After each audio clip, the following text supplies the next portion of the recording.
Sur le plateau ce matin, Gaëlle Pinson et Nouriane Massiala de la Dragesse. Bonjour madame, bonjour monsieur. Bonjour. Merci d'avoir accepté notre invitation et d'être sur le plateau ce matin. Alors Nouriane, le pass sport et non pas le passeport, le pass sport, c'est quoi? Bonjour, bonjour à nos auditeurs, bonjour aux téléspectateurs. En fait, le passeport, c'est une allocation de 50 euros. C'est une aide pour favoriser la pratique sportive. Ça a été lancé l'année dernière après le Covid pour inciter les jeunes à rejoindre les clubs sportifs. Donc voilà, c'est une aide de 50 euros et ça permet au club aussi ça permet au club à la rentrée d'avoir plus d'adhérents. D'élargir le nombre de leurs adhérents.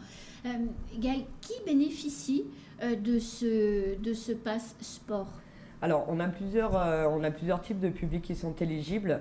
On en référence 4 à aujourd'hui. On a les jeunes en premier de 6 à 17 ans, dont les parents seraient bénéficiaires de l'allocation rentrée scolaire.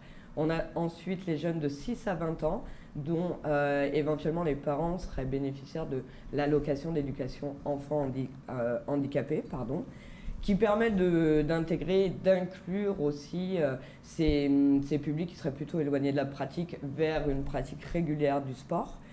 On a ensuite les jeunes de 6 à 30 ans qui seraient bénéficiaires de l'allocation adulte handicapé et enfin l'ensemble des étudiants boursiers jusqu'à 28 ans révolus. Et qui bénéficient d'une aide du Crous. Exactement, c'est une bourse sur critères sociaux. Voilà, donc ça fait quand même beaucoup de monde, mais petite question, l'allocation de rentrée scolaire n'est pas perceptible pour les parents en situation irrégulière, donc leurs enfants, qui sont quand même nombreux à Mayotte, ne bénéficient pas de cette aide et donc ne peuvent pas, si les parents ne payent pas l'adhésion, ne peuvent pas bénéficier du pass sport. Tout à fait, c'est effectivement une des conditions, c'est de bénéficier de l'allocation rentrée scolaire.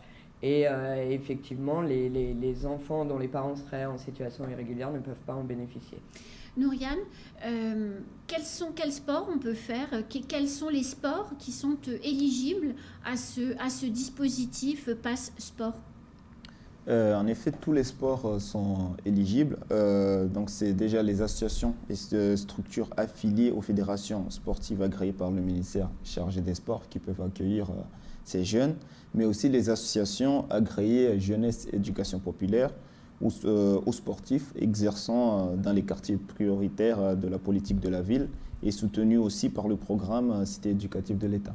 Alors, tous les clubs sont adhérents, tous les clubs sportifs sont adhérents à une ligue, à une fédération, parce que du coup, peut-être qu'il y a très peu de clubs. Alors, la plupart des clubs aujourd'hui sur le territoire sont effectivement affiliés à la fédération de leur discipline, pour plusieurs raisons. La première, c'est que s'ils ne sont pas affiliés à leur fédération, ils ne peuvent pas rentrer dans les compétitions officielles. La deuxième raison... Donc ça garantit le fait que la majorité des clubs présents à Mayotte sont adhérents de leur ligue, donc peuvent faire bénéficier du pass sport à leurs adhérents. Exactement. La deuxième raison, après, est plus technique, c'est une question d'assurance également. Quand vous payez votre licence, votre cotisation, en fait, on vous garantit aussi une assurance pour les aléas ou les accidents. Ça arrive peu, mais on ne sait jamais. D'accord.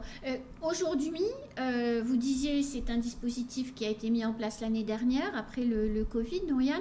Il y a combien de jeunes à peu près aujourd'hui qui ont fait les démarches pour en bénéficier pour cette rentrée scolaire? Donc je commence par l'année dernière. Ici à Mayotte, nous avons eu 316 bénéficiaires. Ouais. Cette année, nous avons plus de 25 000 qui peuvent être éligibles. Et là, actuellement, dont je parle, nous avons une cinquantaine déjà de saisies de demandes. D'accord. Donc ça veut dire que le jeune est inscrit, par exemple, là on voit sur l'image derrière vous, pour faire du basket dans un club, voilà. Et donc il est inscrit, il ne paye pas. Et c'est vous, la Dragesse, qui allez financer le club.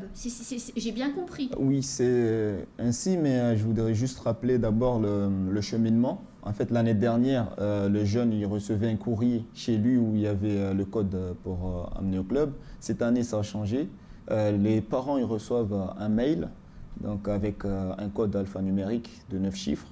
Et après, ils doivent amener ce code-là au club et c'est le club qui saisit dans le compte ASSO. Ensuite, nous, donc, on reçoit directement la saisie. On instruit, moi avec ma collègue Gaëlle, et ensuite, donc, nous envoyons la saisie là-bas au ministère et c'est eux qui vont directement, après, payer au club. Voilà. C'est un dispositif national ou un dispositif simplement mahorais ou ultramarin? Non, non, c'est national. C'est vraiment sur tout le territoire pour la deuxième année consécutive. Nous, aujourd'hui, sur les territoires de Mayotte, pour la saison 2022-2023, on vise les 1000 jeunes bénéficiaires qui pourraient rentrer dans le dispositif avec l'accompagnement que nous sommes en train de mettre en place. Et les clubs font la promotion du dispositif auprès de jeunes et de leurs familles qui pourraient être intéressés? Parce que si vous n'en avez que 50, on est déjà fin septembre. Oui, en fait, là, ça a été lancé depuis juillet. Oui. Nous avons jusqu'au 31 décembre, s'il n'y a pas eu une reconduction des dates, mais nous avons jusqu'au 31 décembre pour que le club puisse saisir. Là, nous avons lancé la campagne grand public depuis l'année dernière de la communication. Parce que nous travaillons en partenariat avec le CROSS. Et donc, le CROSS s'occupe de faire la promotion auprès du mouvement sportif. Et donc, voilà, nous allons nous-mêmes aux AG des associations pour faire la promotion. Et ensuite, eux, ils relaient aussi l'information auprès du public. Et nous encore, nous allons auprès des collectivités territoriales, que ce soit dans les CCAS ou intervenir dans les établissements pour faire passer l'information. Et les clubs connaissent suffisamment ce dispositif? Parce que finalement, j'ai un peu l'impression que c'est nouveau, que ça se met en place, mais qu'il y a beaucoup de demandes dans les clubs pour participer. Mais forcément, le financement est toujours un frein. Les gens ne sont pas très riches. Et une dépense dans le sport, ce n'est pas une priorité quand on voit l'inflation. Les clubs sont bien au fait qu'ils peuvent faire bénéficier de ça à des gens qui pourraient avoir envie de venir pratiquer. Tout à fait. Alors nous, on organise des réunions d'information pratiquement de manière hebdomadaire avec les comités et les ligues qui, elles, redescendent des informations au club. Et pour les comités et ligues, et c'est le cas à la fin de semaine pour le rugby notamment, où les clubs seraient intéressés d'avoir une formation un petit peu spécifique, où on va intervenir ensemble avec Nouraïne pour vraiment bien expliquer le dispositif. Ce qu'il faut garder à l'esprit, c'est que l'année dernière, la mise en œuvre du dispositif a été assez compliquée puisque c'était l'envoi de courriers postaux. Oui. On connaît aujourd'hui les problématiques de la réception de courriers à Mayotte. Il a été effectivement compliqué de pouvoir faire adhérer et les jeunes et les clubs à ce système, puisque déjà la plupart ne recevaient pas forcément le courrier. Donc même s'ils étaient correctement informés, ils avaient beau aller chez eux et aller solliciter, ils n'avaient pas forcement le paquet qui va bien. Mais les mails, c'est plus efficace, Gaëlle? Alors, c'est pas forcément plus efficace, sauf que le ministère des Sports a développé une nouvelle stratégie qui, elle, le sera beaucoup plus. C'est-à-dire que le ministère a développé un nouveau site internet pass.sport au pluriel.gouv.fr qui permet à chaque jeune qui serait bénéficiaire ou qui pense l'être d'aller lui-même récupérer son code par l'intermédiaire de l'accompagnement de son club, etc. Je vous prends un exemple. On est au football, j'ai 14 ans et je pense... Ça tombe bien. Voilà, j'ai 14 ans et je pense que je suis bénéficiaire. Je vais voir mon coach, mon président, etc. On se met devant l'ordinateur. Le jeune rentre son nom, son prénom, sa date de naissance, son lieu de naissance et le numéro d'allocataire de ses parents. S'il est bénéficiaire, automatiquement, son code s'affiche à l'écran et il peut le communiquer dans la foulée à ses dirigeants, à son club, pour qu'il soit saisi. Ça, c'est efficace. Oui. Parce que du coup, on est au cœur du système, on est avec le jeune, on est avec le club. Il n'y a pas de déperdition d'informations et surtout, on le fait dans l'immédiateté. Bien sûr, ça va très vite. Vous disiez 50 €, c'est suffisant pour financer une activité foot dans un club, quel qu'il soit, à Mayotte, même dans les clubs prestigieux? Déjà, c'est une aide pour aider les jeunes, pour l'inscription, pour une prise de licence. Donc, soit c'est déduit sur soit c'est déduit sur les 100 €. Si par exemple c'est 100 € la prise d'une licence, c'est déduit, ils ne payent que 50 €.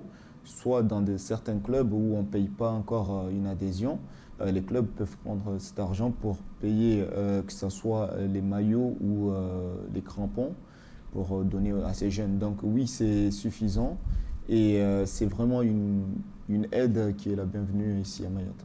Qui touche l'argent, Gaël? C'est le jeune ou c'est directement le club? C'est directement le club par l'intermédiaire du process qui est expliqué tout à l'heure Nouraïne, de remboursement passeport. Alors, je vais juste apporter une petite précision à ce que disait Nouraïne à l'instant. Le gros avantage de ce dispositif, si on l'explique clairement, c'est que qu'importe finalement le coût de la licence ou de l'adhésion, qu'importe le club pourvu qu'il soit affilié à une fédération, soit titulaire d'un agrément, qu'on soit sur une licence à 2 € comme ça peut être le cas dans certains sports, ou effectivement à 100 ou 150 €. Si on est au-dessus, c'est une aide qui vient amoindrir le coût de la licence. Si on est en dessous, l'avantage du club, c'est qu'il n'y a pas de reversement de la différence entre le coût de la licence finalement et l'aide passeport. Et ça, effectivement, dans les budgets des clubs aujourd'hui, sur Mayotte, ça présente un intérêt considérable. Parce que ça leur fait un peu d'argent pour eux, Exactement. pour acheter des équipements, comme vous le disiez, éventuellement des maillots ou d'acheter des crampons, surtout dans les quartiers en difficulté, d'acheter du matériel pour les jeunes. Effectivement, c'est ça. On sait aujourd'hui que le sport est pris en charge d'une manière différente à Mayotte et a d'autres besoins qu'au national. Et on sait aujourd'hui que nos clubs, quand ils financent un tournoi, ils financent le repas, ils financent les tenues, ils financent les transports, etc. Et c'est quand même un plus dans leur budget non ce négligeable. passeport.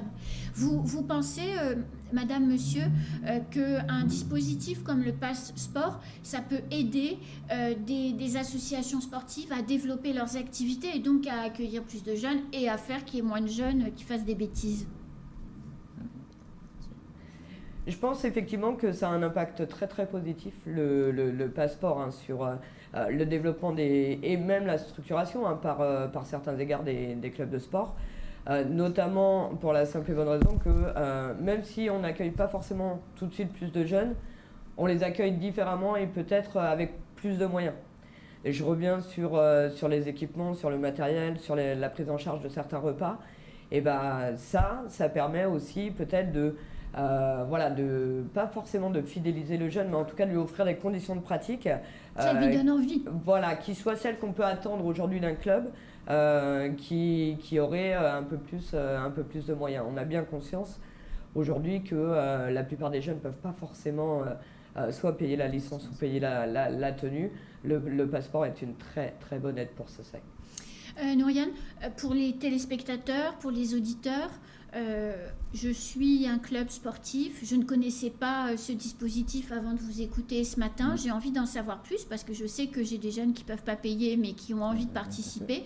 Comment je fais pour savoir si je suis éligible en tant que club sportif et comment je peux mettre en place le dispositif? Déjà, les clubs, en fait, tous les clubs ont accès au compte asso. Cette année, dès que les clubs... Au compte asso, c'est quoi? Oui, au compte asso, en fait, c'est le site internet. D'accord. En tant qu'association sportive. Oui. Dès qu'ils rentrent, ils ont déjà un message, vous êtes éligible au dispositif passeport.